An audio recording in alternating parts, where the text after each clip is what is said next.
Criminal justice season 3 episode 5।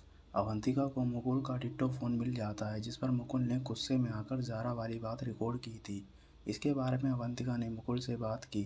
Avantika को भी अब लगने लगा कि अब मुकुल ने ज़ारा का मर्डर किया है, लेकिन मुकुल अपनी माँ को बताता है कि ये सब वो रिकॉर्ड करता है क्योंकि उसके साइकोलॉजिस्ट ने उसे ऐसा करने के लिए बताया था।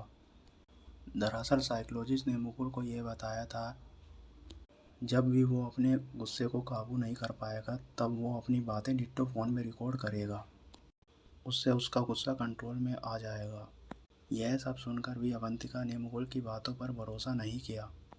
दूसरी तरफ माधव मिश्रा मुकुल के साइकोलॉजिस्ट से मिलते हैं। साइकोलॉजिस्ट ऐसा बताते हैं कि मुकुल को हमेशा ऐसा लगता था कि ज़ारा और उसके पापा मुकुल को उसकी मम्मी से छीन लिए गए। इस डर से मुकुल धीरे धीरे ऐसा होता गया। अब माधव मिश्रा को पूरा समझ में आ गया कि कैसे मुकुल के मुंह से पूरी सच्चाई सामने लाई जाए।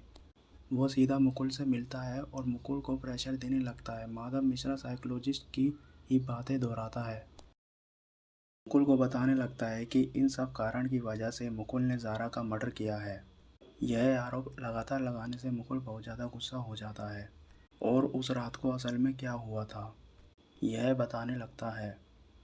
मुकुल ने कहा कि वो उस रात को पार्टी में ड्रग्स बेचने गया था और इस बात को बार बार छुपाने के लिए झूठ बोल रहा था और आगे जाकर वो ज़ारा को नशीली हालत में पार्टी से वापस ला रहा था और अपनी मम्मी पापा की डांट से बचने के लिए ज़ारा को बीच पर छोड़कर वो घर वापस आ गया था।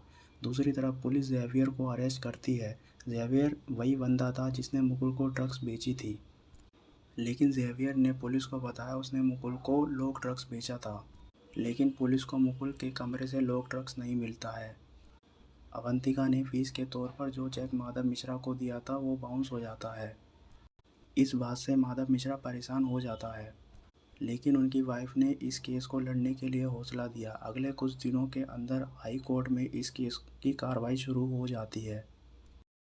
पूछताछ करने से पहले पुलिस इंस्पेक्टर देशपांडे को बुलाती है और उनकी स्टेटमेंट से यह साबित करने की कोशिश करती है कि मुकुल ही असली दोषी है। फिर लेखा फोरेंसिक एग्जामिनर को बुलाती है। एग्जामिनर ने जज को ये बताया कि ज़ारा का मर्डर वेपन यानी एसिड के डब्बे से मुकुल के फिंगरप्रिंट्स भी मिले हैं।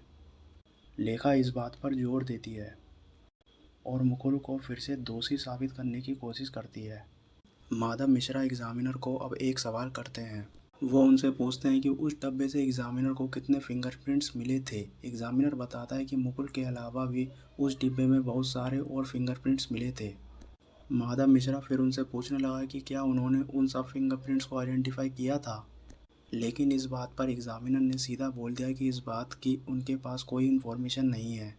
माधव मिश्रा फिर जज के सामने बताता है कि डब्बे में मिले बाकी फिंगरप्रिंट्स को छोड़कर पुलिस मुकुल के ही फिंगरप्रिंट सामने ला रही है ताकि केस जल्द ही सॉल्व हो जाए।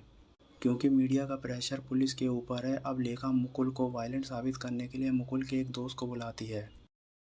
वो वही दोस्त है जिसको मुकुल ने स्कूल में पूरे तरीके से मारा था, लेकिन माधव मिश्रा फिर से लेखा के इस प्लान को नाकामयाब कर देते हैं। माधव मिश्रा के काउंटर सवालों से सामने आ जाता है कि उस लड़के ने मुकुल की मां को लेकर बहुत ही घिनौने शब्द इस्तेमाल किए थे, इसलिए मुकुल ने उसे मारा था। इसके साथ कोर्ट उस दिन के लिए रद्द कर दिया जाता। उसी रात नीरज को ड्रॉअर के सामने मुकुल का डिट्टो फ़ोन मिला जाता है और वो अगले दिन उसी डिट्टो फ़ोन को सीधा लेखा को सौंप देता है। अब लेखा को मुकुल के खिलाफ एक और भयानक सबूत मिल जाता है और उसी के साथ यह एपिसोड ख़त्म हो जाता है। देखते हैं अगली वीडियो में क्या होता है। Thanks for watching. अगर आपको हमारी वीडियो पसंद आए तो हमारे चैनल को सब्सक्राइब ज़रूर करें।